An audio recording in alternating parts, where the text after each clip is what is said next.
Bonjour à tous. Alors aujourd'hui, on va étudier les développés de piquage. Donc qu'est-ce que c'est qu'un développé de piquage? Alors pour commencer, c'est utilisé essentiellement sur la tuyauterie, que ce soit de l'acier ou de l'inox dans le cadre de notre métier, mais c'est surtout utilisé pour, enfin c'est même uniquement utilisé pour ça. Alors qu'est-ce que c'est le but d'un développé? Tout simplement, si on veut se repiquer sur un tube, peu importe la manière, peu importe le diamètre, il existe différentes techniques.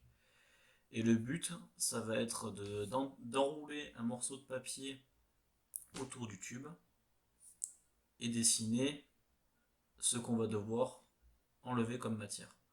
Donc je vous montrerai un exemple plus tard pour comprendre un petit peu ce fonctionnement.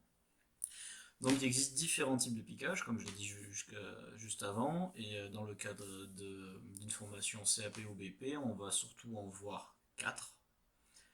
Le piquage en V, qui est tout simplement un piquage droit de même diamètre. Le piquage gueule de loup, qui est un piquage droit de diamètre différent.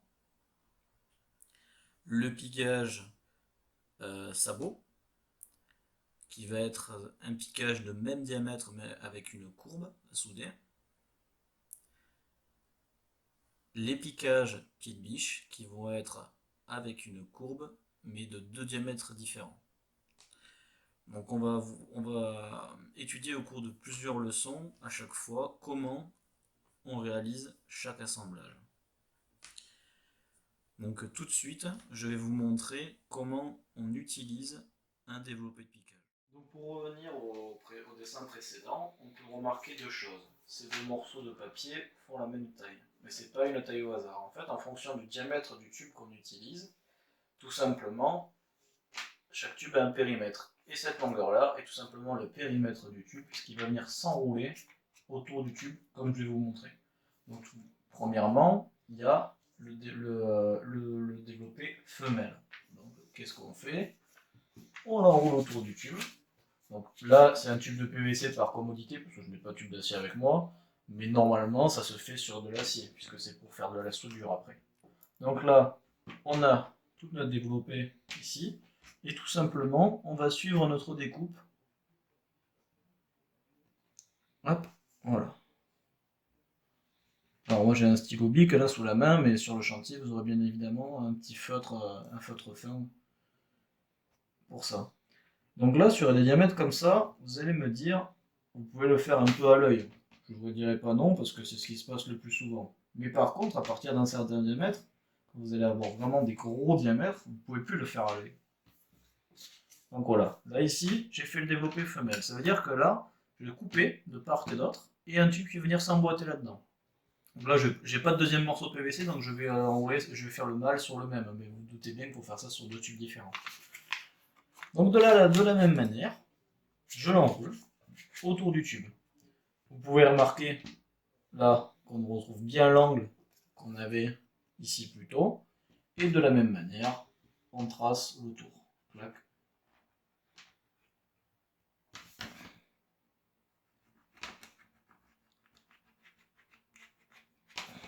Voilà. Donc en fait, tout simplement, une fois que vous aurez fait votre découpe là et votre découpe là, eh bien, le tube va s'emboîter parfaitement dedans.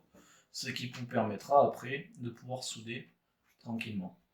Ces développés, comme je répète, sont valables pour tous les diamètres, mais ont vraiment une utilité lorsqu'on est arrivé sur des diamètres plus importants. Il existe différents assemblages, mais pour chaque assemblage, il existe un développé. Pour la réalisation de ces développés de piquage, je vous invite à acheter deux outils. Le premier est un Cobra, ou aussi appelé règle flexible, et le deuxième est appelé un pistolet ou bien un perroquet.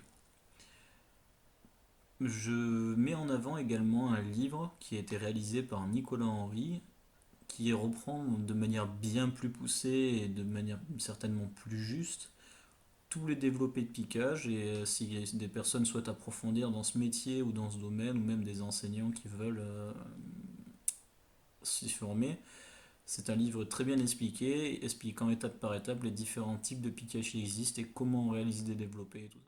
Pour tous les cours qui seront à venir, je fais mes dessins sur un logiciel de DAO qui s'appelle AutoCAD, que vous serez peut-être amené à utiliser plus tard. C'est tout simplement parce que je n'ai pas de matériel à dessin et c'est beaucoup plus confortable pour moi pour vous expliquer les choses. Mais la technique que j'utilise sur mon ordinateur est exactement la même que si on avait vraiment une feuille papier. Et ça, j'insiste vraiment sur ce point-là. Donc la première étape dans un dessin, avant même de parler du dessin en lui-même, ça va être de le centrer. Donc je vais vous montrer comment centrer ce dessin-là. Donc là on a différents modèles. Là par exemple ça va être le piquage en V. Il faut retenir les formes. On a quatre formes comme ça pour le piquage en V. Quatre formes comme ça pour le piquage gueule de loup. Trois formes comme ça pour le piquage pied de biche. Et trois formes comme ça pour le piquage sabot. Alors pourquoi je vous montre ça? Pourquoi il faut retenir quelque part ces différentes configurations? C'est juste que en général, ce qu'on fait, c'est que on dessine d'abord cette pièce-là pour savoir quelle taille elle fait. Après le reste, c'est juste du calcul, donc on n'a pas besoin de le faire plus particulièrement. Ce que je fais en général, moi, c'est que je laisse toujours 3 cm de partie droite. Donc là, j'ai 3 cm. Et là, si on prend la plante ici, j'ai 3 cm. De la même manière, j'ai 3 cm là, 3 cm là. De la même manière, 3 cm ici, 3 cm là. Et de la même manière, là, c'est pareil. Je fais ça, c'est surtout une question d'esthétique. Donc pour centrer ce dessin, ça va se décomposer en deux temps. Déjà, on va le centrer sur la partie horizontale. Et après, on va s'occuper de la partie verticale. Donc ça, c'est vraiment pas compliqué. Tout simplement, on va prendre cette cote-là, intérieur-intérieur de notre cadre de propreté, ce qui fait 410, comme vous pouvez le voir sur l'écran. Et de ça, on va soustraire tous nos encombrements. Alors par encombrement, je veux dire quoi? Je vais enlever cette partie-là et cette partie-là. Alors, cette partie, j'ai dit je laisse 3 cm. Là, j'ai 42, parce que là c'est un tube de 33-42. Là, j'ai 3 cm, ce qui me fait 100. Ici, j'ai 42, parce que c'est toujours le diamètre de 42. Et ici, j'ai le périmètre de mon tube, ici. Donc 42 x 3, 14. Ou bien, si vous préférez, 21 x 2 x 3, 14. 2 pi r. Ce qui fait 132.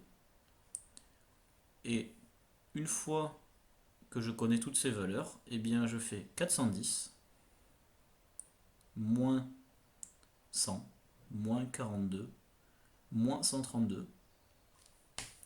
Et le résultat, je le divise par le nombre d'espaces que j'ai. Donc là, en l'occurrence, j'ai un espace, deux espaces, trois espaces et quatre espaces. Ce qui me fait au total 34 mm. Ce qui veut dire que de là à là, je dois avoir 34 mm, là à là 34 mm, là à là 34 mm, et enfin de là à là 34 mm.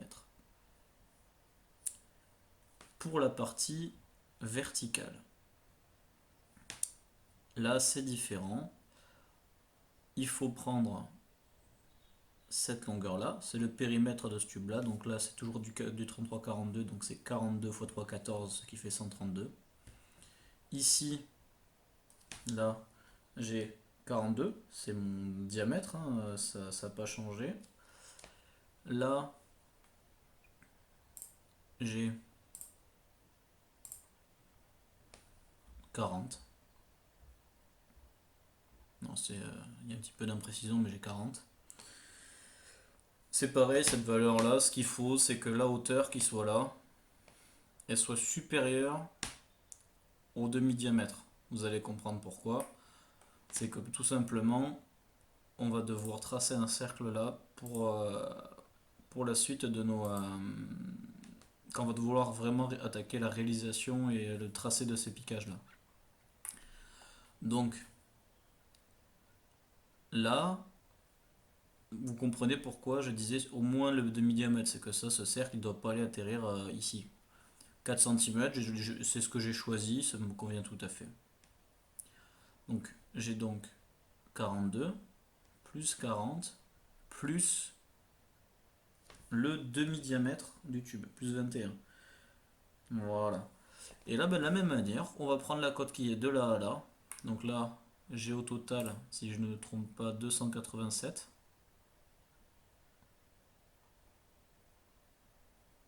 Voilà, 287.